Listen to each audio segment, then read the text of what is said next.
Então, com muito prazer, eu chamo para essa conversa nessa manhã a professora Risa Lemos, que eu conheço há muitos anos, que eu tenho muito carinho, que faz parte do NEPED comigo, era a pessoa que estudava comigo ainda no antigo NESP, né, Risa?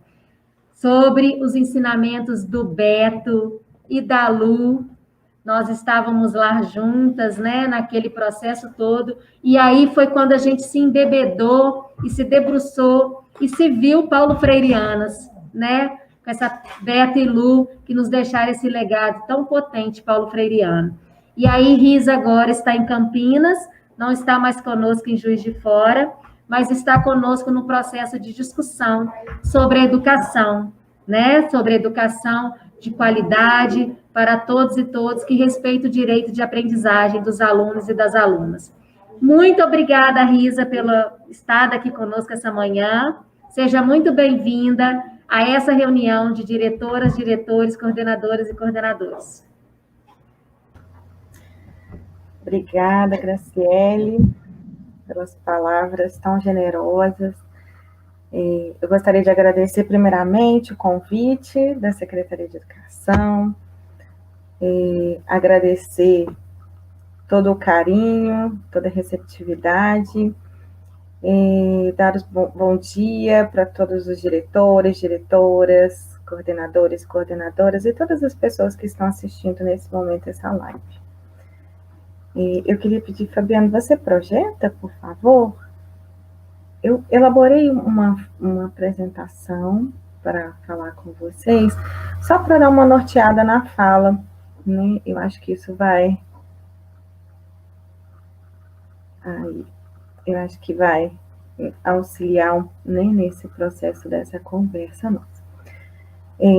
Então, a gente vai conversar um pouquinho hoje, né, sobre educação em meio à pandemia, né, essa pandemia de Covid-19 e os reflexos sobre o plano de retomada presencial sob o enfoque da gestão educacional. Pode passar, Fabiana, por favor.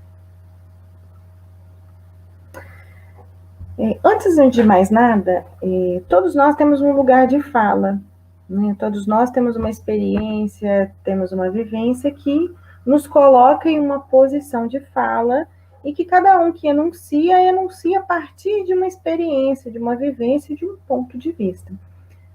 E eu me recordo que o Beto, né, assim, a Graciele falou muito bem, né, a memória dele, né, nos traz muitas recordações extremamente positivas. E ele sempre falava e reforçava a todo momento a fala de Freire, quando ele dizia que nós somos seres inconclusos, né? Nós somos como uma colcha de retalhos, nós somos frutos das experiências, das vivências, né? E eu tive a grata alegria, né, de ser filha de Juiz de Fora e de ter estudado na Universidade Federal de Juiz de Fora e também ter trabalhado na Prefeitura de Juiz de Fora, né? E isso faz, né, com que hoje, ao falar de Juiz de Fora, eu falo de um lugar em que eu transitei durante muito tempo da minha vida. Trabalhei também na Secretaria de Educação, com a Cátia Aquino, na supervisão da educação de jovens e adultos, onde eu também tive uma oportunidade maravilhosa de aprender, de crescer, de construir conhecimentos, né? Conviver com pessoas extremamente comprometidas com o trabalho. Então, a minha vivência, ela se dá dentro da escola, né? No chão da escola, e depois ela passa também para o processo macro de gestão.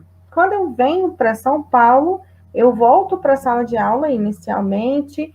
O primeiro concurso que eu assumo é de professora de educação básica, e aí depois eu passo no concurso para gestora educacional aqui na Prefeitura de Campinas.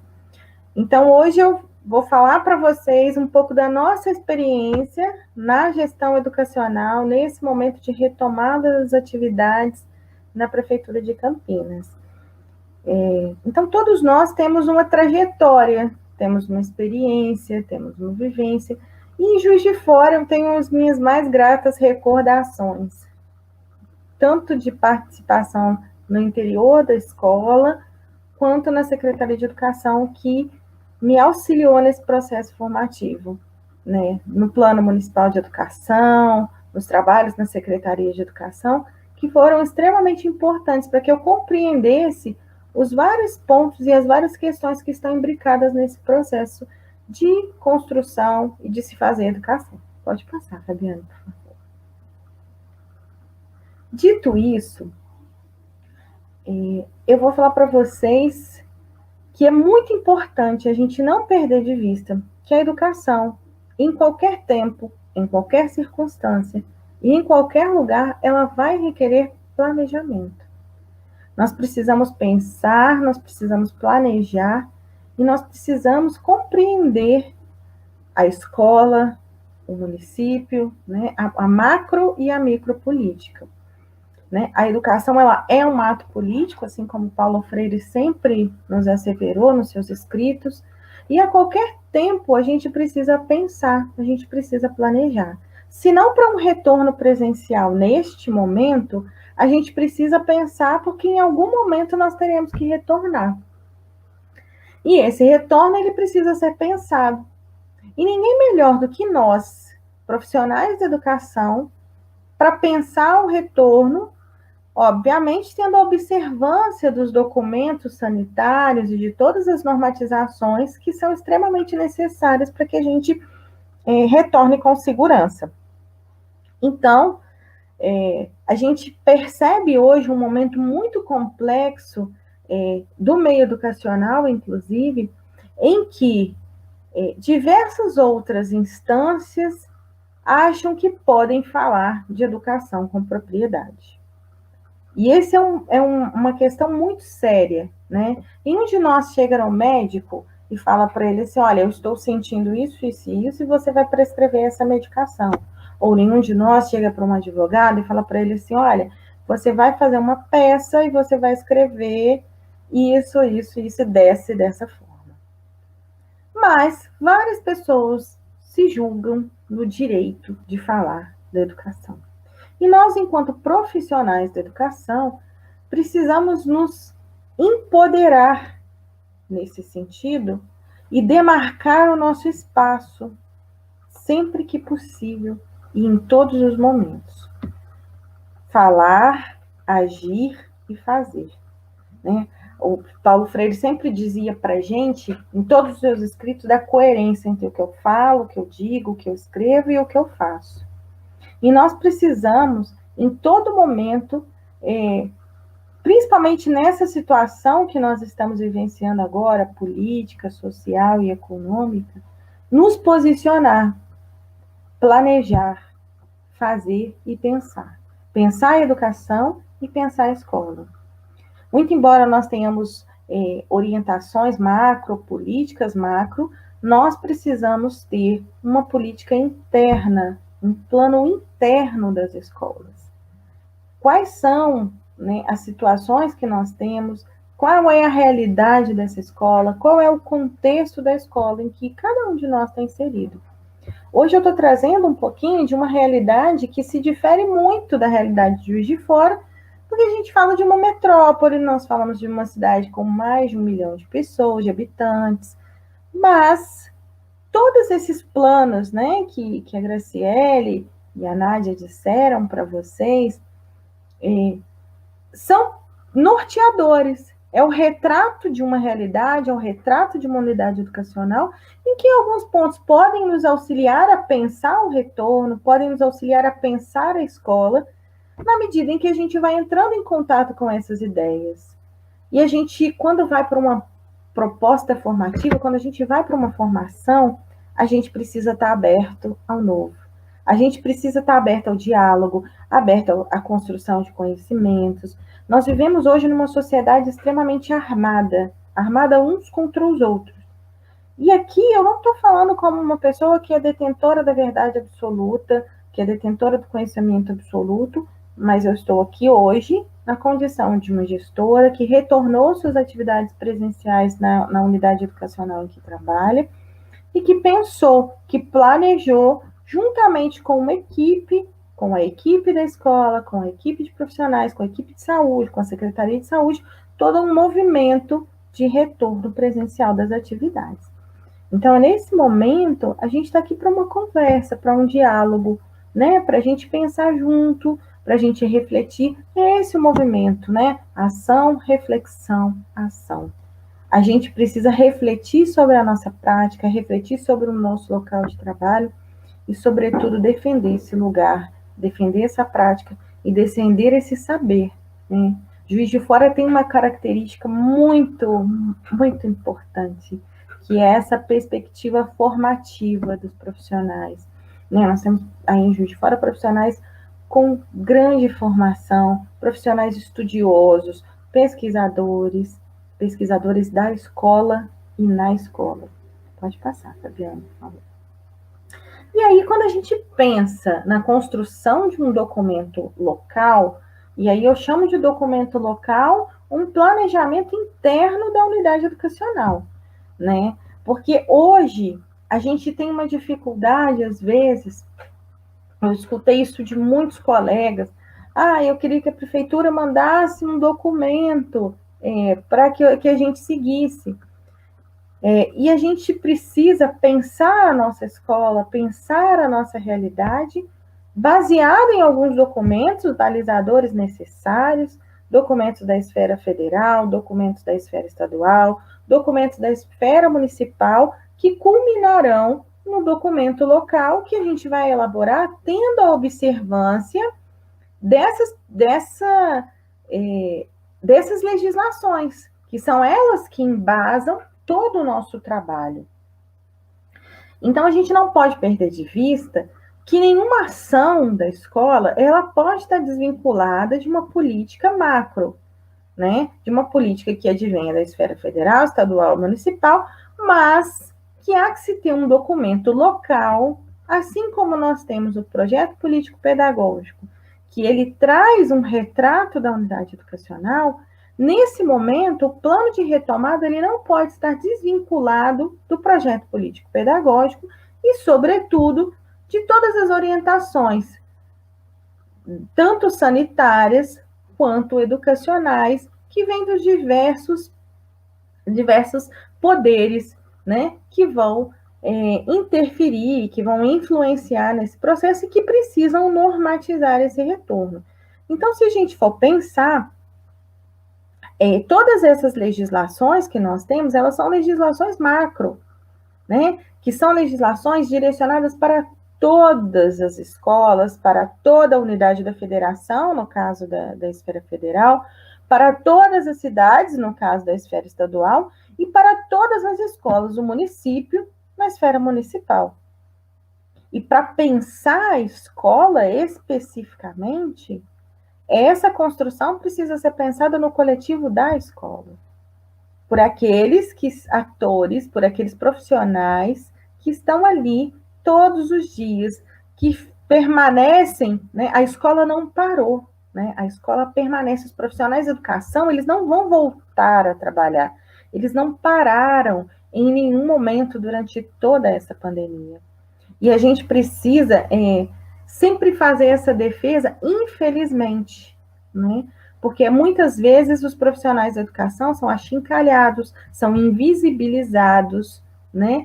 E tem muitas vezes a gente percebe uma fala de pessoas que desconhecem o fazer educacional e o trabalho empreendido por todos os educadores nesse processo de pandemia, né? Os profissionais precisaram se reinventar, precisaram ressignificar a sua prática em meio às maiores adversidades que a gente tem enfrentado. E ainda tem a questão psicológica dos profissionais, né? Em meio a essa pandemia, né?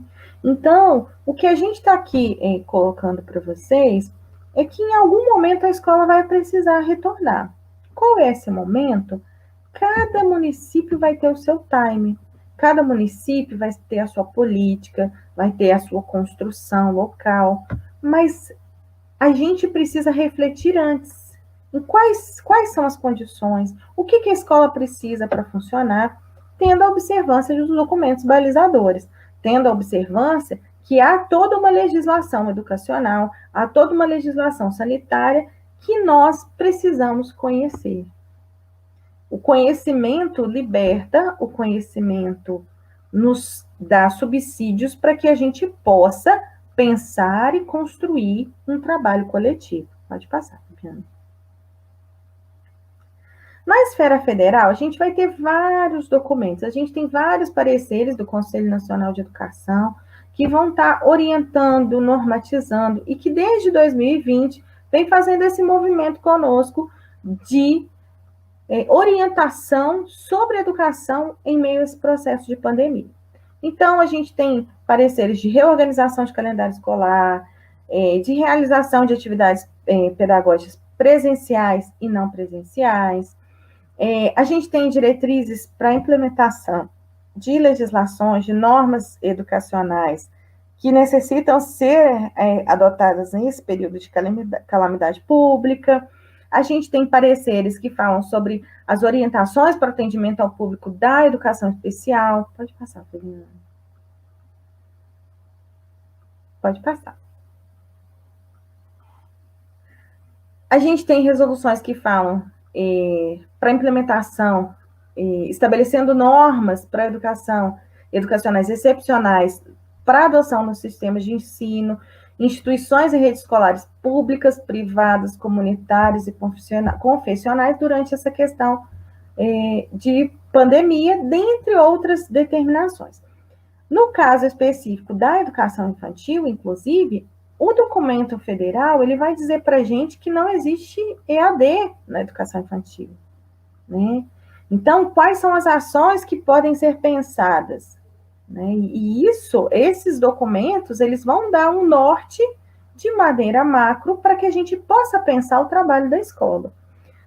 Aqui no caso de São Paulo, e aí eu trouxe alguns decretos que nós tivemos, que foram os nossos balizadores. Então, tudo que eu trouxe aqui até agora, da esfera federal, né, foi que nós aqui utilizamos como balizadores, e na esfera estadual também nós tivemos orientações, né, decretos do governo do estado sobre adoção no âmbito da administração pública direta e indireta de medidas emergenciais de prevenção do combate ao contágio da Covid.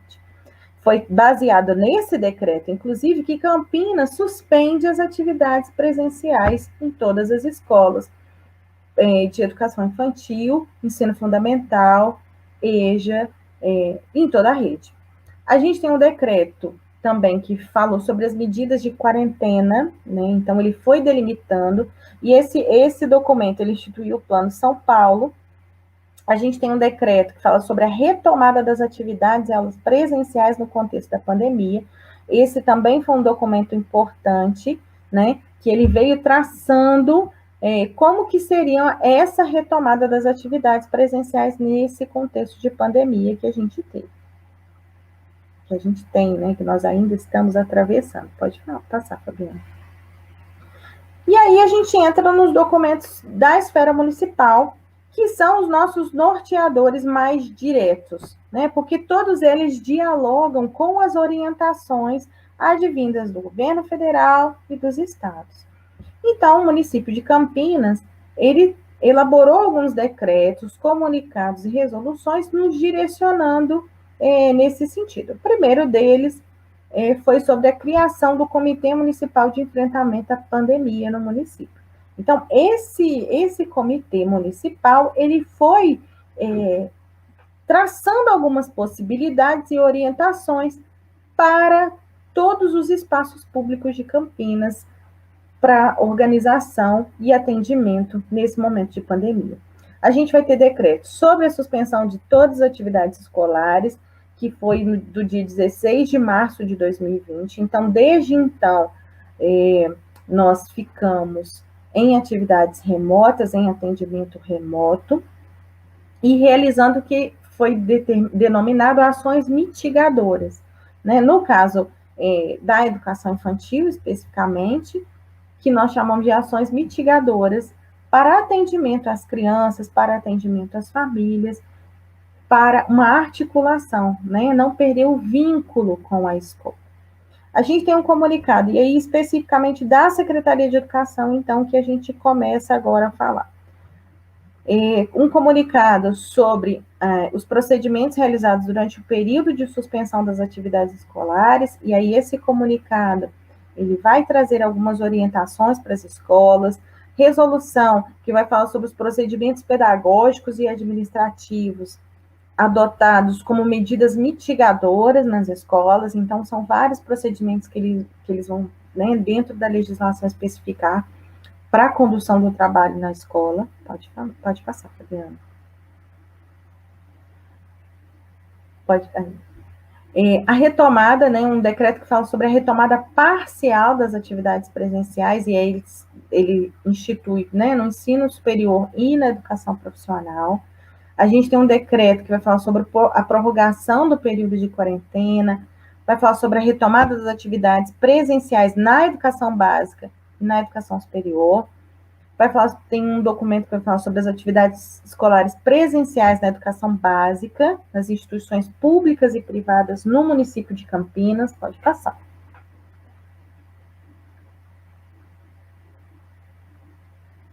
Pode passar, Fabiana. Acho que tá. E a gente vai ter um decreto de 22 de fevereiro, que ele vai falar sobre a implantação do Plano São Paulo e vai dar as medidas de enfrentamento, especificando todo o trabalho, todas as medidas de enfrentamento, disciplinando a retomada das atividades escolares presenciais, públicas e privadas, em todo o município de Campinas. Então, baseando-se no Plano São Paulo, baseando-se nas legislações federais, baseando-se em toda a construção política da legislação educacional, de toda a política pública do município, a gente tem um decreto de fevereiro que vai trazendo para a gente as condições de retorno presencial nas unidades de educação infantil, ensino fundamental, educação de jovens e adultos, ensino médio, instituições de ensino superior, públicas e privadas do município de Campinas. Pode passar, Fabiana. E aí, mais especificamente, né, nós temos vários cadernos, Campinas elaborou vários cadernos para todas as repartições públicas, para todos os espaços de Campinas, existe um caderno com as orientações sanitárias para esse retorno. Então, todos os espaços públicos, esse caderno, ele é divulgado, ele é público, né? Vocês podem conseguir ele no painel Covid da Prefeitura de Campinas, vocês conseguem baixar o PDF desse protocolo sanitário e de todos os outros protocolos que Campinas elaborou ao longo desse processo de construção de política pública para o enfrentamento à pandemia.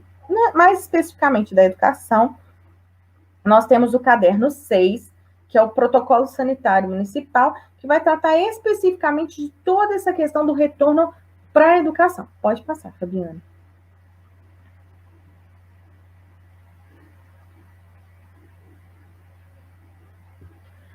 O que esse documento vai trazer? Já no sumário, ele traz algumas orientações gerais, que ele chama de protocolo sanitário geral. Esse protocolo sanitário geral vai falar de distanciamento social, higiene, limpeza dos ambientes, a comunicação com a comunidade, a comunicação interna, o monitoramento das condições de saúde, tanto dos servidores quanto das crianças.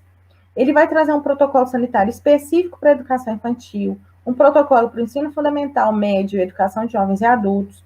Ele vai trazer o protocolo sanitário para o ensino superior, profissional, de escolas e cursos de idiomas, informática e educação complementar. Ele vai trazer um protocolo sanitário para as escolas e cursos de formação cultural, escolas de música, teatro, dança, circo, pintura, dentre outros. Ele vai trazer uma declaração de estabelecimento responsável, ele vai falar sobre isso. Então, o que a gente passou já em fevereiro, em janeiro, a gente fez um curso na plataforma Moodle, e aí desse curso que nós fizemos sobre noções básicas de enfrentamento à Covid, foi gerada uma declaração de estabelecimento responsável, que foi afixado na entrada de todas as unidades educacionais. Então, todos os gestores participaram de um curso de formação via plataforma Moodle, com orientações, né, e noções básicas de enfrentamento à Covid-19, e adequações, né? Quais as adequações necessárias, como que é o procedimento para que essas adequações sejam implementadas, enfim. Nós participamos desse curso de formação em EAD e, a partir daí, a gente teve outros tipos de formação que também foram oferecidas. Dentre elas, uma do Departamento de Vigilância em Saúde, em vários lugares. Tem diversas nomenclaturas, tem lugares que não engloba, é tudo separado, né? Tem a vigilância sanitária, epidemiológica, enfim. Campinas, a gente tem o Departamento de Vigilância em Saúde, e dentro do Departamento de Vigilância em Saúde, a gente vai ter a vigilância sanitária, a vigilância epidemiológica, dentre outros. Pode passar, Fabiana. E aí, eu fiz um panorama geral do município de Campinas, o que foi baseado, quais são as legislações, mas agora, então, eu vou falar especificamente da proposta nossa de discussão aqui hoje, né? Que é a proposta de discussão do trabalho realizado em um centro de educação infantil, mas que se aplica, né, a todas as escolas. Quando a gente pensa em protocolo, todas as escolas de Campinas tiveram que elaborar um plano específico de retomada das suas atividades educacionais, observando-se a realidade e o contexto de cada unidade educacional. O público que atende, o espaço físico, as condições de trabalho para o servidor, condição de acesso, condição de permanência, espaçamento físico, enfim. Nós vamos falar sobre isso agora, mais um pouquinho, enfocando, então, que a encomenda que as meninas me fizeram para falar dessa experiência, né, que eu vivencio aqui hoje no município de Campinas. Então, qual é o meu lugar de fala nesse momento? Um lugar de fala de uma diretora de uma unidade educacional de educação infantil, que é localizada no bairro Jardim Capivari, em Campinas.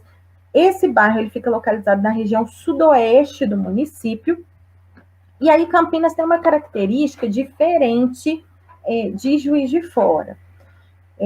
Campinas é muito grande, muito extenso o território da cidade, e a organização do município, então, ela se dá de forma diferenciada. Nós temos a Secretaria de Educação, mas para cada região de Campinas, nós temos um núcleo de educação, ação educativa descentralizada, que a gente chama de NAED.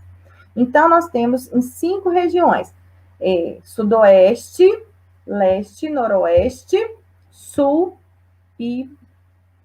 falhou agora, pessoal. Mas, enfim, nós temos 5 NAEDs para as regiões que são divididas o município de Campinas. E no caso dessa unidade educacional em que eu trabalho, ela fica localizada no NAED Sudoeste. E nesse NAED nós temos o representante regional, que é como se fosse um secretário de educação regionalizado, né? Só a título de entendimento. Então, para cada região, a gente tem esses núcleos, os supervisores ficam, então, de forma descentralizada nos núcleos, prestando o atendimento para as escolas. Nós temos 205 escolas de ensino fundamental, ensino médio, EJA, educação infantil. Nós temos aqui também o CEPROCAMP, que promove formação profissional dos educandos, enfim. Hoje, o meu lugar de fala é um centro de educação infantil localizado no bairro Jardim Capivari, que pertence, então, ao NAED Sudoeste. E como que é o atendimento? O atendimento ele se dá por meio de agrupamentos multietários. Então, nós não temos aqui uma divisão por idade, né? A criança de tal idade especificamente vai estar frequentando aquela sala. Não, aqui a gente trabalha com agrupamentos multietários. No caso da educação infantil, a gente tem agrupamento 1, que são crianças de 0 a 1 ano e 8 meses, agrupamento 2, crianças de 1 ano e 8 meses a 3 anos e meio, e agrupamento 3, crianças de 3 anos e meio a 5 anos e 11 meses. Então, esse é o público que a gente atende. Nós temos hoje 315 crianças matriculadas, e nós prestamos o atendimento a essas crianças desde o período do decreto, né, de suspensão das atividades presenciais. A gente vem prestando esse atendimento por meio de ações mitigadoras. Pode passar, Fabiana. E esse trabalho vem sendo realizado durante todo o ano de 2020.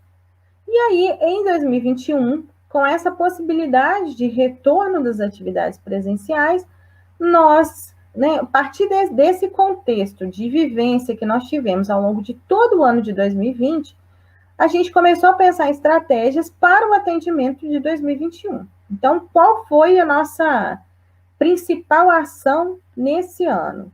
Foi a criação de um comitê de enfrentamento à Covid-19 dentro da escola. Pode passar, Fabiana. E esse comitê de enfrentamento, ele tem a atribuição de acompanhar, monitorar e assessorar no acompanhamento à tomada de decisões, no acompanhamento na tomada de decisões da unidade educacional, obedecendo, obviamente, às legislações e às orientações da prefeitura. E, sobretudo, auxiliar nessa elaboração do protocolo interno, né? A importância desse protocolo interno da unidade para que a gente possa conseguir dialogar com a comunidade, dialogar entre os nossos pares e estabelecer um protocolo que todo mundo fale a mesma língua, que todo mundo obedeça as mesmas orientações, para que a gente evite o contágio, para que a gente consiga minimizar e oferecer cada vez mais um espaço escolar com maior segurança. E aí, qual é o papel da gestão nesse contexto?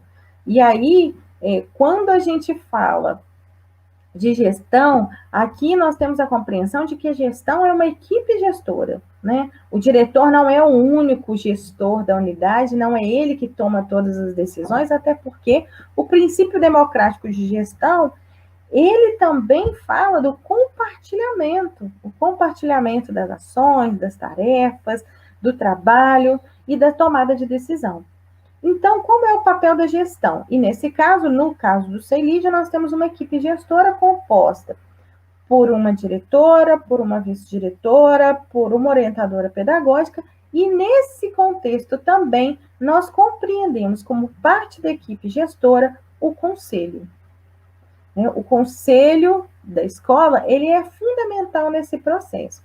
Aqui também a gente tem uma comissão própria de avaliação institucional, que a gente chama de CPA. Então, a CPA, nesse contexto também, na nossa escola, teve um papel extremamente importante. A CPA, ela acompanha e ela avalia sistematicamente todo o trabalho desenvolvido dentro da escola. Ela acompanha o trabalho da gestão, ela escuta os professores, ela escuta as famílias, e ela faz esse movimento, ela escuta as crianças, e a gente vai propondo melhorias, a comissão vai propondo melhorias e adequações no espaço. Então, os membros da comissão própria de avaliação também integram o comitê de enfrentamento à Covid. Mas qual é o papel nosso nesse momento, enquanto gestão educacional nesse momento? Buscar conhecimentos, dar suporte e condições para o funcionamento da unidade educacional. E aí, buscar conhecimentos, o conhecimento ele é o que nos liberta, o que nos auxilia, o que nos fundamenta. Então, nesse período em que a gente começou a pensar a retomada, a gente buscou artigos, a gente buscou orientação de profissionais, né? E aí, a professora Nádia, no início da fala dela, falou uma questão muito importante, que eu acho que todos nós precisamos nos munir de conhecimentos, e conhecimentos sérios, conhecimentos científicos, conhecimento de profissionais capacitados, né? A gente vive em um meio, em situações em que as fake news se alastram pela nossa sociedade, e nós, enquanto educadores, não podemos, como produtores de conhecimento, como profissionais da área de educação, não podemos perder de vista a importância de defender o conhecimento científico, de defender o nosso direito de ser, de estar com segurança, né, nos espaços, e defender a escola pública, que é o nosso lugar, né? Então, buscar conhecimentos. E aí, dar suporte não é só o suporte material, mas dar suporte na busca de condições melhores de trabalho, nas reivindicações, na escuta. A escuta também é um suporte que a gente pode oferecer, né? E condições de suporte para a melhoria e para oferecer condições de funcionamento da unidade educacional.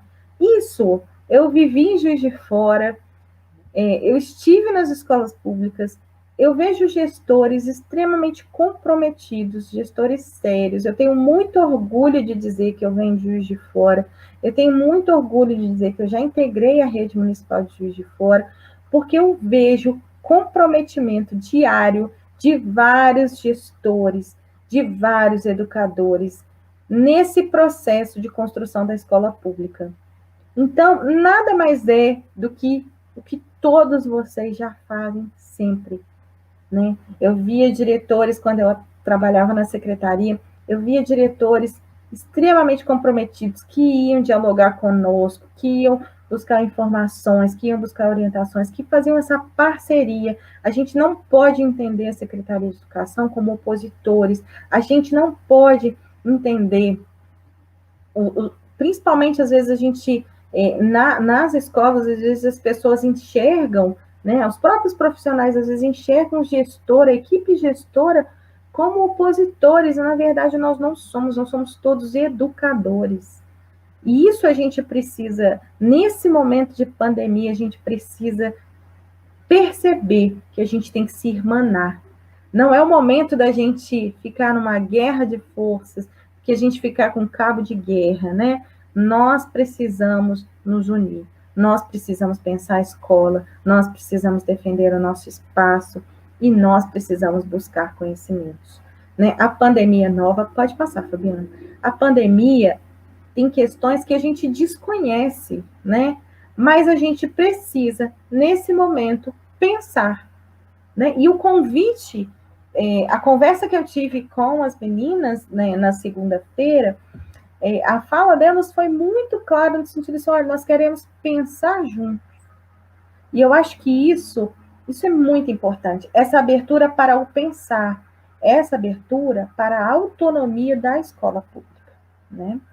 E aí, quem participa desse comitê na nossa escola? Como eu disse para vocês, professores, e aí, no caso da educação infantil, a gente tem, além dos professores, a gente tem monitores e agentes de educação infantil que também trabalham dentro das salas de aula junto com os professores.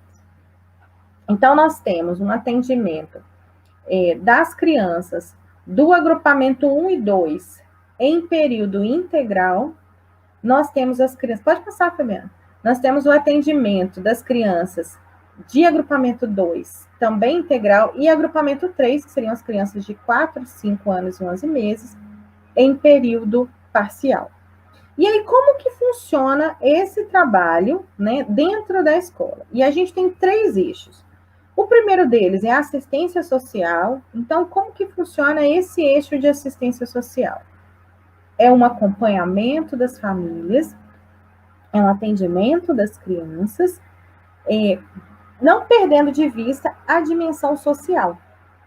E aí, nesse sentido, a dimensão social, ela se aplica com a entrega de cestas básicas, com a entrega de kits de hortifruti para todas as crianças matriculadas na unidade educacional. Campinas também tem, e isso mais vinculado à Secretaria de Assistência Social, né? A cesta básica e o kit de hortifruti, eles foram adquiridos tendo vinculados os recursos do Programa Nacional de Alimentação Escolar, uma vez que veio uma orientação do governo federal autorizando a utilização desses recursos para a nutrição das crianças nesse momento de pandemia. No caso do cartão Nutri, que é o que nós temos aqui também, pessoal, só um minutinho, está passando um carro na rua, só um minuto.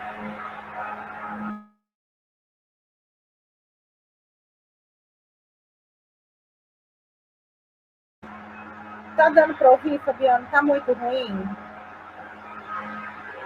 Tá passando um carro muito barulhento aqui, eu não sei se está atrapalhando vocês. Tá dando para ouvir, Fabiano? Pessoal, alguém pode falar? Beleza, então, pessoal. E aí, dentro das dimensões do trabalho, nós temos essa questão social, que é a entrega de cestas básicas e kit de hortifruti. Você volta só um pouquinho, Fabiano, por favor? Nós temos, então, voltar. Tá, isso. E aí a gente tem também o eixo do acolhimento, da formação e da construção de ações pedagógicas junto aos educadores. Então, primeiro foi o movimento de assistência social para essas famílias, essa foi uma das primeiras ações do nosso trabalho. Depois a gente teve esse movimento de acolhimento, formação e construção de ações pedagógicas junto aos educadores. Acolher esses educadores que passaram muito tempo longe da escola, construir ações formativas permanentes junto com esses educadores e aí nas mais diversas áreas. Né? A gente teve um trabalho com um psicólogo, com uma equipe multidisciplinar mesmo, né? Formação com psicólogo, formação dentro das áreas de conhecimento solicitadas pelos educadores. E a gente fez esse movimento, né, de acolhida, né, de compreender os nossos educadores também como pessoas, como seres humanos, como profissionais, sobretudo como pessoas que também estão sendo impactadas por essa questão da pandemia. Pode passar, Fabiana. Pode passar. E aí, a gente tem também uma ação que é um terceiro eixo, que é o do acolhimento, atendimento e assessoramento às famílias e suas crianças. Então, como que a gente fez esse trabalho de acolhimento das famílias, de acolhimento das crianças? O primeiro acolhimento foi no momento da entrega das cestas básicas e dos kits de hortifruti. O segundo momento foi a criação das nossas redes sociais, Facebook, Instagram, YouTube, grupos de WhatsApp, né? E isso tem dado muito certo. Assim, o WhatsApp ele tem sido um instrumento extremamente importante de conversa com essas famílias.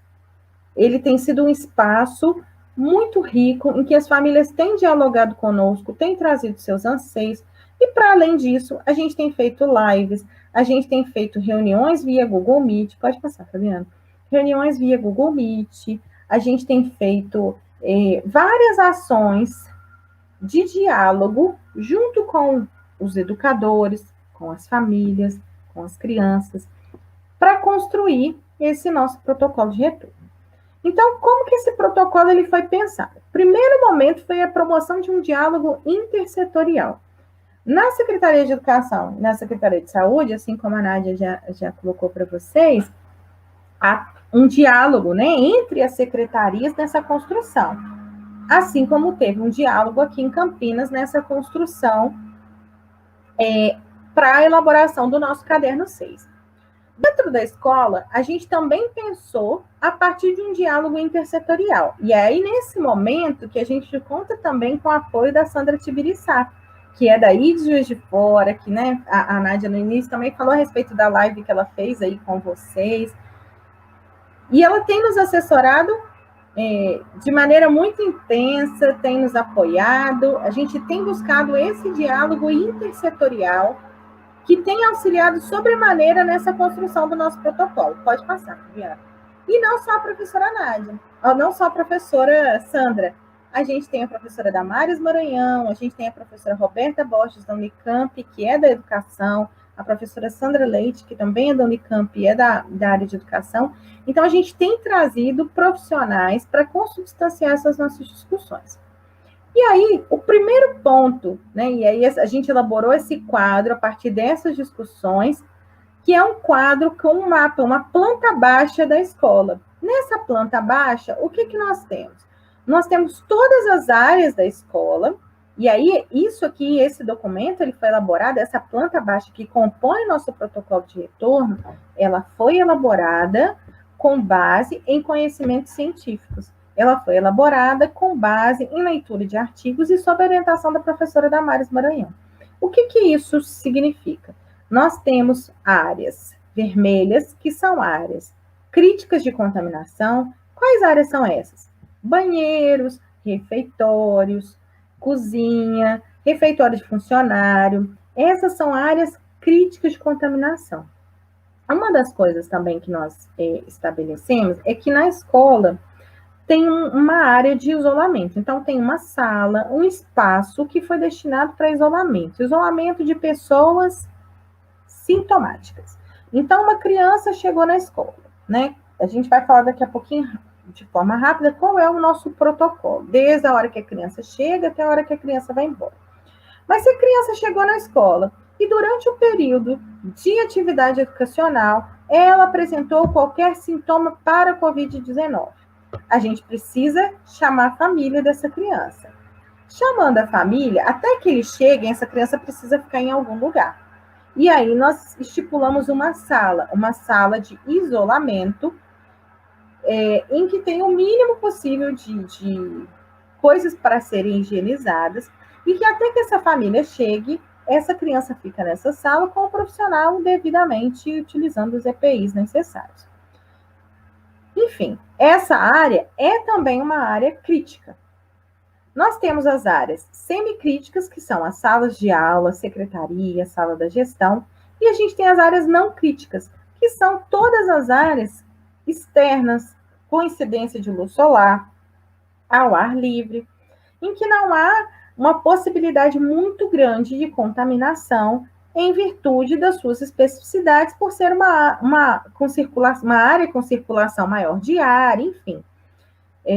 Essa é a planta baixa da nossa escola. Esse foi um estudo que nós fizemos da nossa unidade, pensando no retorno e já estabelecendo isso. Pensando isso com quem?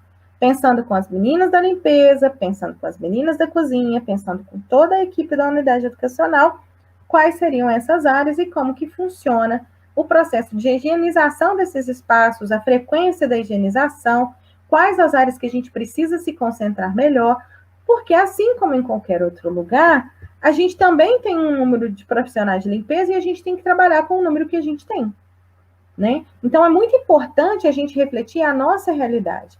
E para pensar a nossa realidade, nada melhor do que cada um de nós que está dentro da escola, né? A gente precisa, a partir dos documentos, a partir das orientações gerais, pensar o nosso documento e o nosso retorno de maneira autoral, né? Que a gente pense, né? Obviamente que nem todos nós, e não é da nossa área de atuação, temos conhecimentos sanitários, mas a gente precisa buscar o apoio, né, das unidades de saúde, né? Essa articulação que já tem sido feita aí da Secretaria de Educação com a Secretaria de Saúde, ela vai ser fundamental para poder auxiliar na construção desses protocolos nas escolas. Pode passar, Fabiana. E essa articulação intersetorial vai possibilitar que a gente olhe para as especificidades das escolas, né? Que a gente pense a escola a partir da nossa realidade. Pode passar. E aí, um dos pontos extremamente importantes que a gente não pode perder de vista, a proteção de todos os servidores. Que todos os servidores tenham EPIs adequados, que todos os servidores tenham condições de higiene, tenham espaços, né, adequados para transitar, que a higienização, intensificar a higienização da escola, mas principalmente a utilização de EPIs adequados. Então, aqui, cada unidade educacional tem uma autonomia financeira, porque o nosso recurso é descentralizado. O Juiz de Fora também tem essa descentralização, enfim. Mas cada localidade vai se organizar dentro das suas possibilidades. Então, os nossos servidores utilizam a N95, utilizam óculos de proteção, ou face shield, mas dentro da realidade, né, a N95 ela é utilizada em espaços hospitalares, né? Ela é para locais em que há alta incidência de contaminação. De acordo com a orientação dos profissionais de saúde que vão fazer esse acompanhamento, o EPI vai ser construído também nesse aspecto. A gente optou por utilizar a N95 porque nós tínhamos recursos dentro da unidade para fazer essa aquisição. A gente fez um planejamento anterior e aí a gente foi construindo o nosso protocolo. Mas pensar na proteção dos servidores é o primeiro ponto para que a gente tenha condições de discutir a retomada. Né? Pensar, e quando a gente fala em servidor, não é só o professor, não é só os gestores. Pensar na proteção dos servidores é pensar na proteção da equipe da cozinha, na proteção da equipe da limpeza, é pensar na escola como um todo. Pode passar, Fabiana. E isso a gente vem pensando dentro do nosso protocolo, né? Uma das coisas principais antes da gente construir qualquer ação foi pensar nessa questão da proteção, né? Porque esse retorno perpassa pelas condições de proteção dos servidores, de proteção de todas as pessoas que estão naquele ambiente da escola. Pode passar, Fabiana. E aí, pensar os espaços da escola em um protocolo. Então, quais são os espaços da escola? Pensar a organização das salas de aula, pensar a organização dos parques, pensar a organização da entrada, enfim. E aí, como que é o nosso protocolo de retomada desde que a criança ingressa no espaço, o servidor também? Todos inicialmente passam pela aferição de temperatura. E aí nós temos um controle diário da aferição da temperatura desse servidor. Quando ele ingressa na unidade, qual a temperatura corporal que ele chegou, apresentou algum sintoma, ao longo do período de trabalho, ele é automaticamente encaminhado para a unidade de saúde, uma vez que a gente já tem uma articulação intersetorial que foi feita no macro, né, na política macro, de encaminhamento para uma unidade de saúde referência para aquela escola. Então, no caso da nossa escola, nós temos a unidade de saúde do bairro Capivari, que é a nossa unidade de referência. Então, automaticamente, uma criança, um servidor que apresente qualquer sintoma, ele já é encaminhado para a unidade de saúde. Então, o protocolo de segurança, ele já perpassa por esse aspecto. Então, chegou na unidade, está com febre? Não entra. Isso serve para servidor, isso serve para criança. Óbvio que todo esse protocolo, a gente traçou o protocolo com esse comitê e a gente fez uma relação de diálogo com as famílias. Estabeleceu essa relação de diálogo via grupo de WhatsApp, via reunião aberta no Google Meet, via live. Então, uma série de ações necessitam ser realizadas para que a gente consiga também fazer esse papel de convencimento da comunidade e de formar a comunidade, né, para que eles consigam compreender a importância desse protocolo, né? E aí a criança chega na nossa unidade. Ela é direcionada para a sua sala com o respectivo professor ou com a respectiva equipe, no caso de crianças de 1 e 2.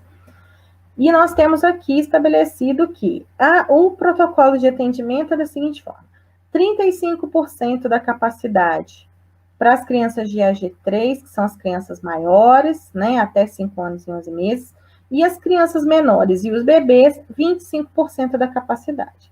Então, como que isso se deu?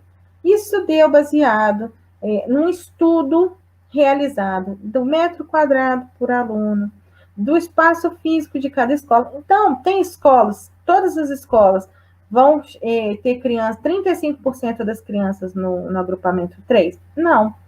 Isso foi discutido escola a escola, porque tem escola que o espaço, né, da sala de aula, o metro quadrado, ele não vai permitir que você tenha 35% ali das crianças atendidas. Então, cada caso foi analisado. Então, é 35% dentro da capacidade de atendimento da escola. Isso é uma realidade nossa, né? E aí vocês vão precisar pensar, juntamente com a secretaria, qual vai ser a capacidade de atendimento. Enfim, eu estou mostrando aí para vocês algumas fotos, né? Tem uma foto que é de uma das nossas salas de aula. Tem as mesas das crianças, e cada mesa, ela é demarcada com o espaço que a criança vai sentar. Então, tem um espaço garantindo o distanciamento social, tem a cadeira que a criança pode sentar e tem a cadeira que ela não vai sentar. Então, as meninas criaram adesivinhos, colaram com papel contact na mesa, porque são fáceis de higienizar, dá para esfregar o álcool 70 para fazer a higienização, dá para passar água com sabão, que não vai deteriorar ou vai contaminar, né? Vai gerar risco de contaminação. Então, as crianças chegam na escola já com uma organização estabelecida. Então, nós temos várias placas que foram fixadas, placas de acordo com a faixa etária, se são crianças alfabetizadas, se não são alfabetizadas. Placas, não precisa você mandar fazer uma placa para isso, você pode imprimir, né? No nosso caso, a gente mandou fazer uma placa, a prefeitura nos encaminhou algumas placas e a escola já tinha feito alguns adesivos de vinil laváveis para poder higienizar. Mas dentro da realidade da escola, você pode imprimir uma placa, você acha vários modelos de placas na internet. A gente segue no Instagram a ONU, e aí eles fizeram vários cartazes em parceria com o Maurício de Souza, desse retorno de distanciamento social, uso de máscara, da turma da Mônica. E aí a gente conseguiu, através do Instagram da ONU, a gente conseguiu baixar diversas imagens, imprimir diversas placas e plastificamos com papel plástico contact e colocamos nos espaços da escola. Então, assim, a gente pode fazer adaptações dentro dos nossos recursos para poder fazer essa parte de comunicação, né? Existem várias coisas que a gente precisa contemplar. Lá no protocolo, no caderno 6, ele vai falar o distanciamento, a aferição de temperatura, ele vai falar da comunicação que está dentro daquele protocolo, né? Daquele caderno 6. E aí, a partir desse caderno, a gente foi construindo as nossas ações. Claro que obedecendo as especificidades e as condições da escola. Então, a criança chega, né, ela tem as refeições, ela tem, inicialmente, né, ao ingressar na unidade, a gente tem aqui também uma foto da entrada da unidade, eu sei que ficou meio pequenininho, mas depois, se vocês quiserem visitar o nosso Facebook, o nosso Instagram, a gente tem mais fotos, a escola tem mais fotos. A gente tem totens de álcool, e tem totem adulto, e tem o totem infantil. Mas, sobretudo, a gente tem uma pia já na entrada da unidade. As crianças chegam, lavam suas mãozinhas e podem ingressar na unidade. Como a professora Damares, a professora Sandra Tibiriçá sempre falam para a gente, não existe nada melhor do que a água e sabão. Se você pode lavar com água e sabão, esse é o grande pulo do gato, né? A higienização das mãos. Porque é através das mãos que a gente se contagia, né? Mas usar as máscaras, obviamente, que é algo extremamente importante, a gente não pode perder de vista, mas a higiene das mãos também é algo muito importante. Então, as crianças já ingressam, fazem a aferição de temperatura, higienizam as suas mãos, e aí elas ingressam no espaço da escola.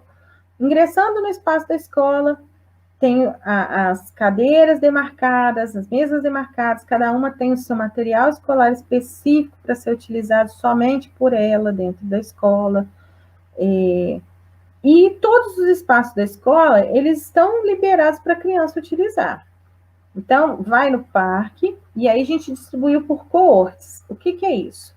Cada agrupamento, cada criança, ela só convive com aquele grupo daquela semana.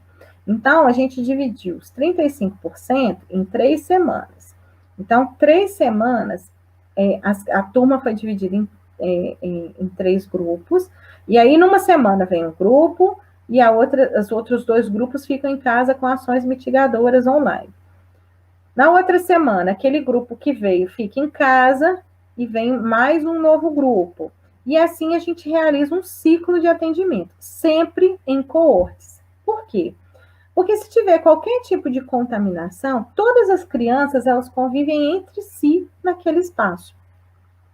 Porque se tiver qualquer tipo de contaminação, a gente não precisa fechar a escola. A gente fecha a coorte. Porque a gente vai estar fazendo o que a Sandra Tibiriçá tem nos orientado, que é o monitoramento. Então, uma criança da sala se contagiou, né? Apresentou o PCR positivo para COVID. Qual é o procedimento da escola? Vai fechar? Não. A gente não vai fechar a escola. A gente vai monitorar. E aí a gente vai fazer o que se chama rastreio de contato. E a gente vai verificar se essa criança teve contato com alguma pessoa com COVID, se alguém da família teve COVID ou está com COVID, né? Para que a gente verifique se ela se contaminou na escola ou num espaço externo à escola. E aí a gente vai monitorar todas aquelas crianças que são da mesma turma. Então, essa criança que testou positivo, ela é afastada e todas as outras crianças da sala passam por um processo também de monitoramento. E essa criança também é monitorada. Então, todos os dias a gente vai entrar em contato para saber, né, qual é a situação da criança, a evolução do caso. Enfim, a gente vai fazer esse acompanhamento diário durante 14 dias. E aí, essas outras crianças, né? Se não tiver mais nenhum caso na turma, ok. Se nesses 14 dias a gente tiver mais um caso na turma, aí a gente vai ter que fazer uma avaliação junto com a equipe da Vigilância em Saúde. Todos os casos são comunicados automaticamente para a Vigilância em Saúde, né? Essa é uma obrigatoriedade nossa, né? De fazer essa comunicação com a saúde para que haja também um monitoramento, né? Enfim, as crianças chegam, interagem, vão no parque. A cada utilização, o parque ele é higienizado. Lembrando que áreas externas de parques em que tem a incidência da luz solar, o sol também é sanitizante. Então, assim, ter conhecimento desses aspectos, ele nos auxilia extremamente para que a gente possa construir o nosso protocolo. Pode passar, Fabiana. E aí, várias ações a gente teve que ir implementando e fazendo adequações da escola ao longo desse período. Então, troca de lixeiras por lixeiras com pedal, as pias, né, para lavagem das mãos, e sempre afixar que a pia destinada para lavagem das mãos não pode ser utilizada para beber água, né? Os espaços da escola foram organizados, a gente instalou pias no parque, pia na entrada da unidade educacional. E uma das coisas mais importantes que a gente fez também, e que nesse momento a gente precisa sempre estar dialogando com a comunidade, é não ingressar no prédio além das crianças daquele agrupamento destinado para aquela semana. Então, assim, os pais entregam as crianças no portão. Por que isso? Não é que a escola não vai estabelecer uma parceria com as famílias, mas nesse momento de pandemia, a questão da saúde, ela ultrapassa esse aspecto. O direito à vida, ele é soberano. E aí, nesse momento, a gente precisa garantir o controle do risco sanitário, né? Então, nesse momento, as famílias ingressam na escola com horário marcado. Por quê? Eu quero conhecer o protocolo sanitário da escola. Toda pessoa, todo cidadão, é uma escola pública, tem o direito de conhecer o protocolo sanitário, tem o direito de conhecer os espaços da escola, e a gente faz isso obedecendo os critérios sanitários e as regras sanitárias. Então, nesse momento, as crianças entram somente com os profissionais responsáveis. Na rampa de entrada da escola, a gente colocou vários adesivos com distanciamento social. Então, a gente também criou um horário específico de entrada e saída. Então, a gente tem turma que entra às 7, outra turma que entra às 7h10, essas do período da manhã, né? Com espaço, um distanciamento no horário de entrada, para que a gente consiga fazer a aferição de temperatura e as crianças serem direcionadas para suas salas de aula. E aí, a alimentação também se dá da mesma forma, com um escalonamento, para que haja tempo hábil para as meninas prepararem os alimentos, tempo hábil para que as meninas possam fazer a higienização do espaço, para que a outra turma possa ingressar.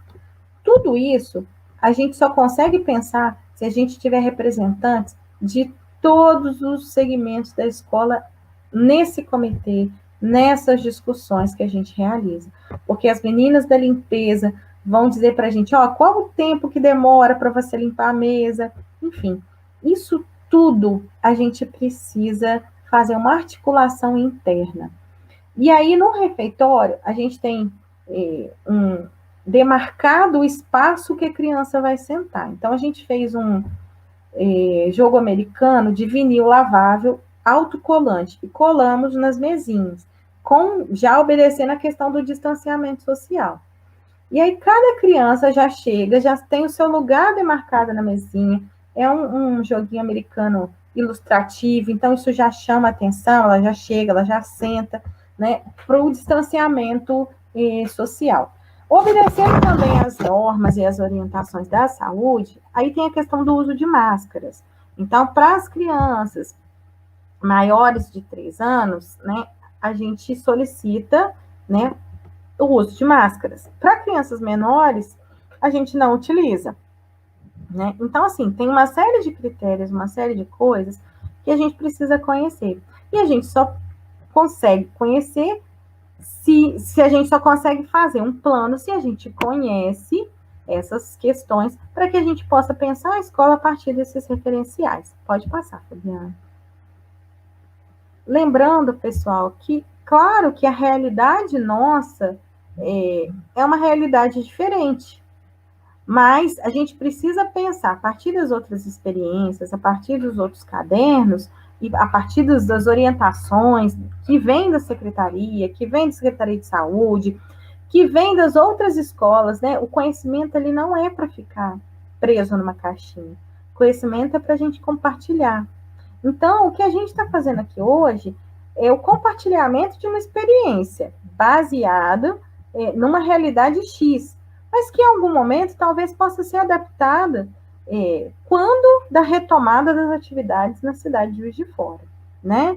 Mas pensar em algum momento a gente precisa pensar porque vai retomar em algumas circunstâncias, em algum período, em algum momento vai retomar, e mesmo que a gente tenha todos os profissionais vacinados, os protocolos precisam ser criados para ser seguidos, né? E aí a gente precisa não perder de vista isso, porque o que acontece? Talvez a gente fale assim, só volta quando todo mundo estiver vacinado. E aí, o que acontece? Pode parecer, quando a gente fala isso, que vacinou todo mundo, no outro dia a gente vai ter que voltar. Mas sob quais circunstâncias? E aí a gente precisa pensar quais serão as circunstâncias deste retorno. E as circunstâncias, elas se darão a partir de um plano traçado por uma equipe da escola, porque ninguém melhor para pensar a escola do que aquelas pessoas que estão lá todos os dias, trabalhando nos mais diversos setores, nos mais diversos lugares, né? É na escola que tudo acontece. A escola faz acontecer, os profissionais que estão na escola fazem acontecer. E a gente precisa pensar a escola a partir dessa construção, desse olhar daqueles que estão lá todos os dias.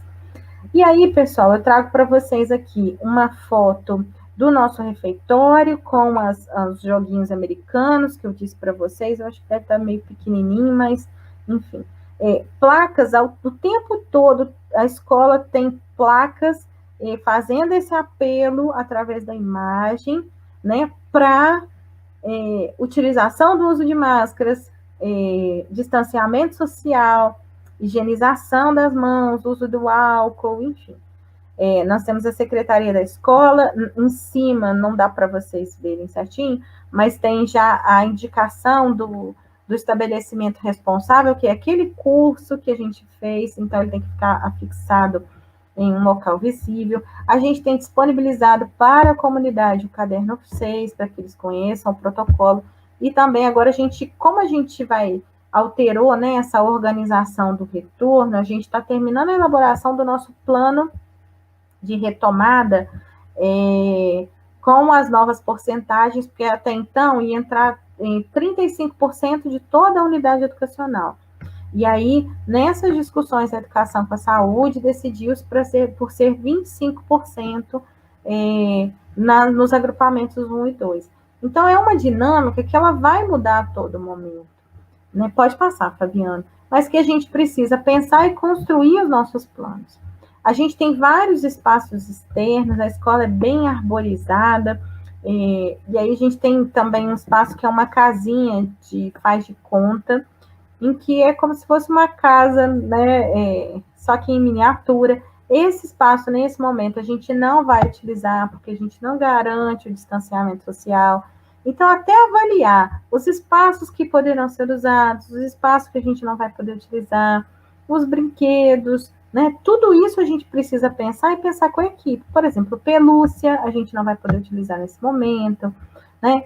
Então, assim, quais são os espaços que a gente pode utilizar, né? E dentre as formações que a gente tem feito, a gente tem discutido bastante a questão do desemparedamento das escolas. E o que vem ser esse desemparedamento? Utilizar espaços externos. Né? Várias formações a gente tem abordado essa questão e discutido com os educadores. Pode passar, Fabiana. E a gente tem feito esse movimento de discussão, de empoderamento, de construção de conhecimento coletivo, de produção de conhecimento coletivo, né, para que a gente consiga pensar a escola e pensar esse retorno obedecendo às normas de segurança, mas não perdendo, sobretudo, o aspecto pedagógico do desenvolvimento das nossas crianças, dos nossos jovens, adultos, idosos, né? Garantir o desenvolvimento pedagógico de todos eles. Pode passar, Fabiana. E aí, pessoal, já estou chegando no final da minha apresentação. E eu trago para vocês uma frase que tem nos motivado muito a pensar esse aspecto pedagógico, principalmente na educação infantil, que é a questão do brincar, né? A criança que não brinca não é feliz. Ao adulto que, quando criança, não brincou, falta-lhe um pedaço no coração. Nós fizemos vários painéis na escola do Ivan Cruz, que ele fala muito do brincar. Nós não podemos perder de vista, na educação infantil, sobretudo, o aspecto relevante do brincar, das brincadeiras na educação infantil. E a gente, nesse processo de retorno, a gente precisa contemplar, né, esse processo na formação das nossas crianças, a importância do brincar, a importância disso para o seu desenvolvimento, a importância da socialização. Então, a gente precisa pensar, refletir e construir planos que contemplem a realidade local da nossa escola.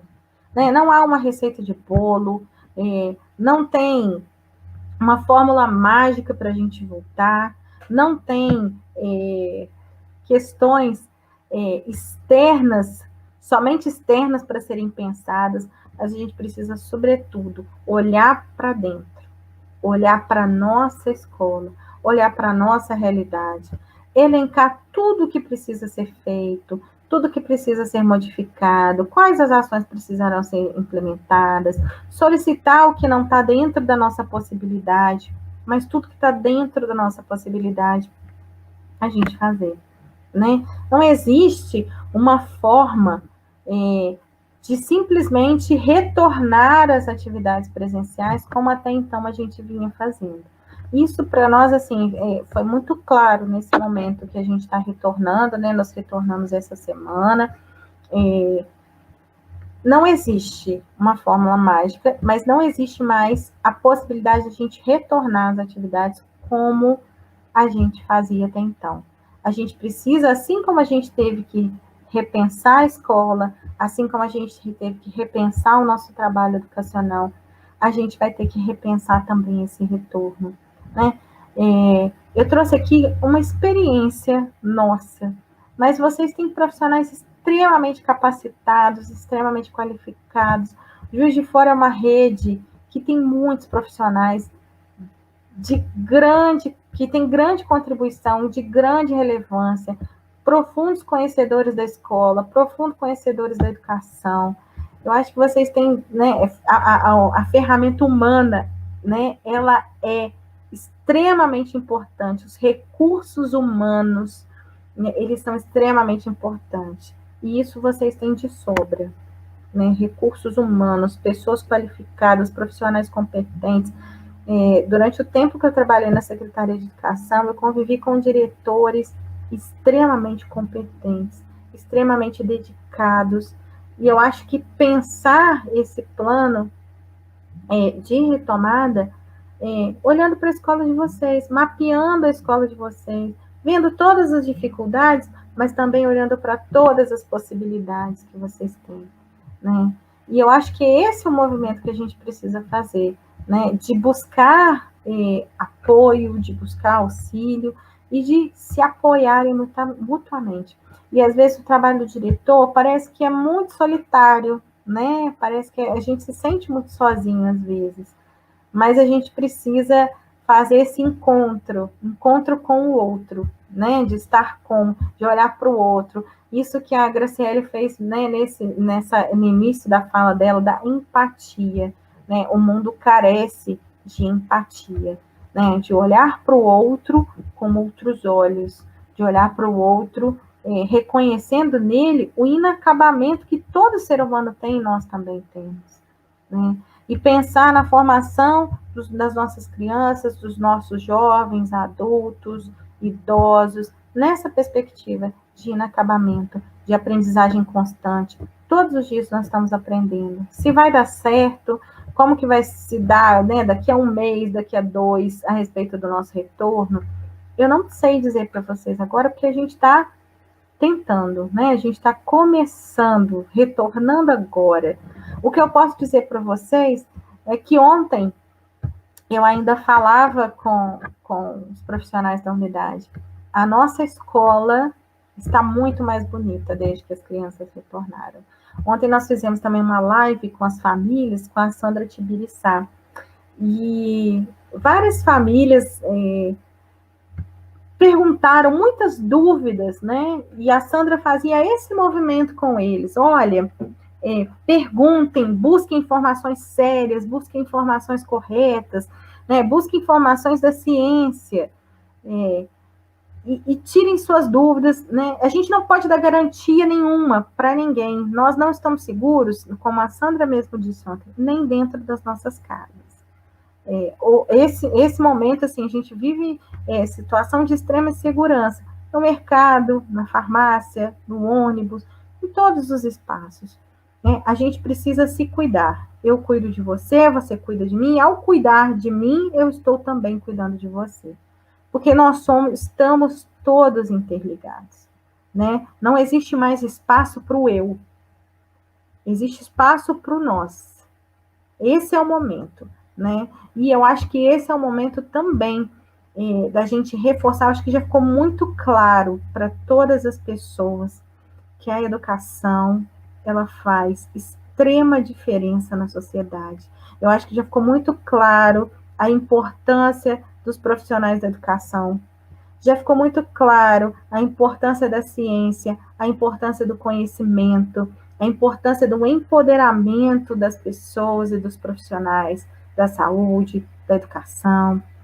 E a gente precisa fazer esse empoderamento num processo de escuta, né? Escutar a escola, ver os planos das escolas, dialogar entre nós, dialogar entre os nossos pares, dialogar, né? E não olhar como aquele que está prescrevendo algo, como, você está falando isso porque você está em São Paulo, a sua realidade é diferente, aqui a gente tem esses problemas. Todo lugar tem problema, todo lugar tem dificuldades. E a gente sabe exatamente qual é a condição, né? Eu falo aqui de alguém que trabalhou em Juiz de Fora, de alguém que esteve dentro da Escola Pública de Juiz de Fora. Eu falo de alguém que esteve dentro da Secretaria de Educação de Juiz de Fora, que sei também as dificuldades da macrogestão em todo esse processo. Então, que nesse momento a gente esteja aberto ao diálogo. Eu acho que essa é a principal, de tudo que eu disse hoje aqui nessa live, a principal coisa que a gente precisa não perder de vista e que o Paulo Freire sempre nos colocou, estarmos abertos ao diálogo. Dialogar, construir e pensar a escola juntos. Não dá para pensar a escola desvinculada daqueles que fazem a escola, né? Não dá para pensar um protocolo de retomada sem pensar aquelas pessoas que todos os dias estão nesse espaço, sobretudo as meninas que limpam as nossas escolas, as meninas que fazem o alimento para as nossas crianças, pensar as pessoas que ficam no portão recebendo as crianças, pensar em cada professor, pensar em cada gestor, esse acolhimento a nós gestores também, que estamos nesse momento de pandemia, não paramos um minuto sequer, trabalhamos todo o tempo. Então, nesse momento de extremismos, nesse momento de pessoas armadas, que a gente possa se desarmar, né? Que a gente possa estar juntos nesse pensamento, nessa discussão, né? Compreendendo as nossas dificuldades e buscando conhecimentos, porque com conhecimento a gente liberta. O conhecimento, ele liberta. Pode passar, Fabiana.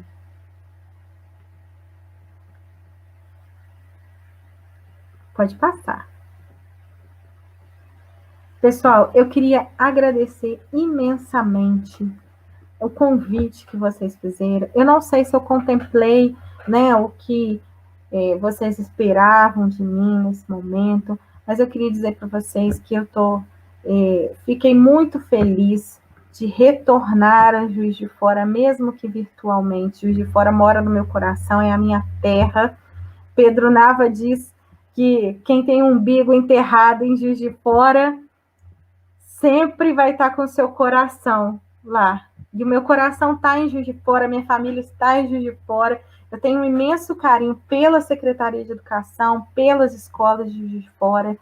Vocês são excepcionais, têm experiências fantásticas, maravilhosas, que eu trago sempre aqui na escola, conversando com as pessoas e falando da formação, dessa pegada que Juiz de Fora tem, de ser uma pioneira em vários aspectos. Vocês são sensacionais, têm profissionais extremamente qualificados, diretores maravilhosos. Eu tenho acompanhado o trabalho de vocês, mesmo à distância. Eu tenho visto várias coisas, várias lives que vocês fazem aí em Juiz de Fora. A gente indica aqui como formação dos nossos profissionais para poder assistir.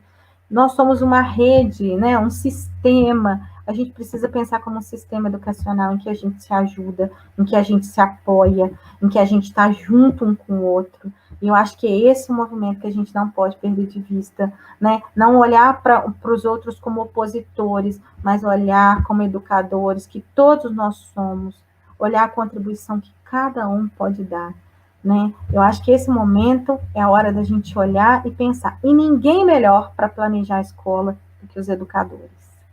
Ninguém melhor. Nós já estamos habituados a planejar, a construir, a pensar, é olhar para o nosso fazer. Isso a gente sabe fazer muito. A gente consegue construir. A educação, os profissionais da educação são extremamente comprometidos. E eu acho que a gente tem que ocupar o nosso espaço e dizer, ei, agora é a nossa vez, nós vamos falar da escola. Nós que aqui estamos, vamos construir o plano baseado nas orientações daquilo que a gente não conhece. Mas a nossa área do saber, a questão pedagógica da escola, os espaços da escola, a adoção de protocolos, nós vamos construir, nós vamos fazer educação, que é o que a gente sabe fazer de melhor, obedecendo os protocolos, mas o nosso saber precisa estar respeitado. Então, eu queria agradecer imensamente a professora Nádia, Graciele, queria mandar um grande beijo para as meninas da equipe da SEJA, para a Kátia Aquino, que é a supervisora com quem eu trabalhei em Juiz de Fora, Ai, gente, desculpa. Ai, meu pai. A Marisa. A Marisa, gente, desculpa, porque eu estou... a Elisa Kelly, que está aqui conosco também no nosso comitê de enfrentamento à Covid, participando, viu? Um beijo para todos vocês. A Marisa, também uma querida.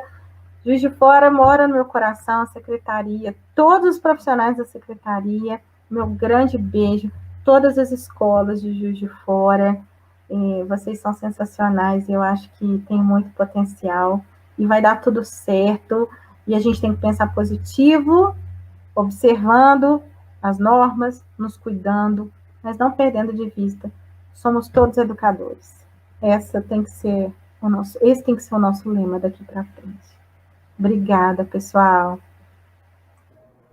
Obrigada, Risa. Foi um espetáculo. Muito obrigada. É a primeira... Ontem, como eu disse, eu fiz o meu dever de casa, assisti ontem a live da doutora Sandra Tibiriçá, da semana passada, e aí hoje, te ouvindo, eu visualizei muito mais aquilo tudo que ela já tinha falado. Então, muito, muito obrigada. A Marisa vai conduzir agora um momento rápido de algumas questões para você, tá? Obrigada, querida. Obrigada, eu que agradeço.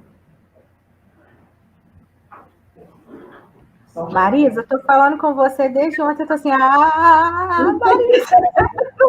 É verdade. Bom dia, Risa. Bom dia a todos e a todas. Olha só, a gente acolheu todas as questões que apareceram no chat, tá? Mas tivemos duas muito específicas em relação ao trabalho, né? A sua apresentação. Então, olha só, a Cláudia Barreto, ela perguntou o seguinte: Risa, você já lidou com casos de contaminação em sua escola? Pois temos notícias do Estado, até com fechamento de escolas aí. Né? Você pode falar um pouquinho sobre essa situação, se já teve casos, como que lidou com essa situação? Tá. Então, a gente retornou às nossas atividades presenciais essa semana, né? Na educação infantil. O ensino fundamental retornou no dia 26. Então, a gente está voltando gradativamente. A gente ainda não lidou com nenhuma situação. A gente teve profissionais que se contaminaram com Covid, mas durante o período de isolamento, né? De atividades não presenciais. Então, nesse primeiro momento, a gente não teve. Qualquer caso que a gente venha a ter nesse momento, a gente já tem esse protocolo de monitoramento de rastreio para ver se o contato se deu na escola ou se o contato se deu no ambiente exterior à escola. Então, assim, até o momento a gente não teve nada a respeito disso. A gente está com uma adesão das famílias começando a ser construída, então, assim, a gente ainda não tem parâmetros. A gente está construindo um estudo sobre isso, né? A gente tem um projeto de pesquisa também rodando na escola, que é o projeto de pesquisa de monitoramento, né? E a gente vai construir. A ideia é não precisar fechar a escola. A ideia é que a gente consiga, se for o caso, fechar as coortes e a escola continuar funcionando. No governo do estado, eu não consigo dizer para você assim, o que a gente tem até então de estudos científicos sobre a contaminação nas escolas é que as pessoas têm se contaminado em ambientes exteriores à escola. A contaminação não tem se dado dentro do espaço da escola. A contaminação tem se dado exterior e a pessoa tem chegado contaminada no ambiente da escola. Isso são alguns estudos que a gente tem lido sobre isso, que tem falado sobre o retorno nas escolas. Mas a gente ainda não tem muitos estudos a respeito. Fora do Brasil, a gente sabe que tem países que não pararam em nenhum momento e a gente tem países que ficaram nesse movimento de abrir e fechar de acordo com os índices de contaminação, enfim. E esses protocolos, esse tipo de orientação de abrir e fechar, isso vai ser localidade, né? Dentro da localidade. O município é que vai fazer essa determinação dentro dessa articulação intersetorial educação e saúde. A escola vai ter, obviamente, esse amparo, uma vez que a gente está com uma comunicação muito estreita com a vigilância em saúde e com o assessoramento desse comitê. Mas até agora a gente não teve nada a respeito disso. Uhum. A segunda pergunta foi da Glaucia Cavalieri. Se uma professora ou uma criança, né, apresentar sintomas, todos da escola, eles são testados e as aulas são suspensas? Como é que é esse processo? Tá. Como as crianças, né, só convivem dentro da coorte com a professora, então, assim, primeiro que a testagem, né, é o que a gente tem lido de alguns estudos científicos e o que a gente tem também acompanhado com esse assessoramento da Sandra Tibiriçá e da Damares Maranhão. A testagem, ela precisa ser muito bem pensada e ela precisa ser organizada, porque a gente tem uma janela epidemiológica, né? Então, não basta testar, porque às vezes pode dar um falso negativo, por exemplo. Então, assim, o que é recomendado? O recomendado é o monitoramento. O monitoramento é o que garante que a gente faça esse acompanhamento. Então, assim, os professores convivem somente dentro da coorte com a criança. Os horários de refeição, de café, eles são organizados em separado para que haja higienização do espaço. O próprio servidor, ele já higieniza o espaço que vai utilizar, já borrifa o álcool, né? Então, a gente tem tido todos os cuidados no fornecimento dos EPIs adequados, porque é o que a Sandra sempre coloca para a gente. Se você tem combinado o EPI adequado, a higienização, o distanciamento, a possibilidade de contaminação ela é extremamente reduzida, mas a gente não pode garantir que não possa acontecer. Se acontecer, qual que é o primeiro passo? O primeiro passo é fazer uma anamnese, né, uma ficha dessa família, encaminhar para a saúde e fazer o monitoramento da escola, né? Entrar em contato com essa família, se for um servidor, a mesma coisa, entrar em contato, saber como é que tá, enfim. Mas o monitoramento é o que vai garantir e que vai dizer para a gente se a gente vai abrir ou se a gente vai fechar, se a gente vai manter ou se não vai. Então, tudo vai depender do monitoramento que a gente precisa fazer sistematicamente da escola. Bom, nós agradecemos, tá, a sua presença, a fala foi muito boa, né? Inicia um estudo, né? Assim, a gente já vem conversando com as escolas, mas deu uma base para a gente também começar a pensar a nossa realidade, né? As questões que apareceram no chat, elas foram anotadas, né? E a gente agradece a sua presença, Risa. Muito obrigada. Eu que agradeço, coloco à disposição, se vocês quiserem dialogar mais, se quiserem depois a gente mostrar a escola, a gente mostrar, né, mais detalhes. Hoje foi uma conversa mais, né, preliminar, e se quiserem depois a gente vai ter já um resultado desse monitoramento, talvez a gente possa conversar sobre como que foi, né, vivenciar na prática talvez um caso de contaminação, a gente torce para que não, né, mas como que é vivenciar isso no cotidiano da escola com mais dias de retorno, né? Mais um grande beijo para todos vocês, viu? Muito obrigada pelo carinho, pela acolhida. É sempre bom estar com vocês, é sempre bom estar em Juiz de Fora. E muito obrigada, tá? Um beijo, obrigada, pessoal. Um beijo também.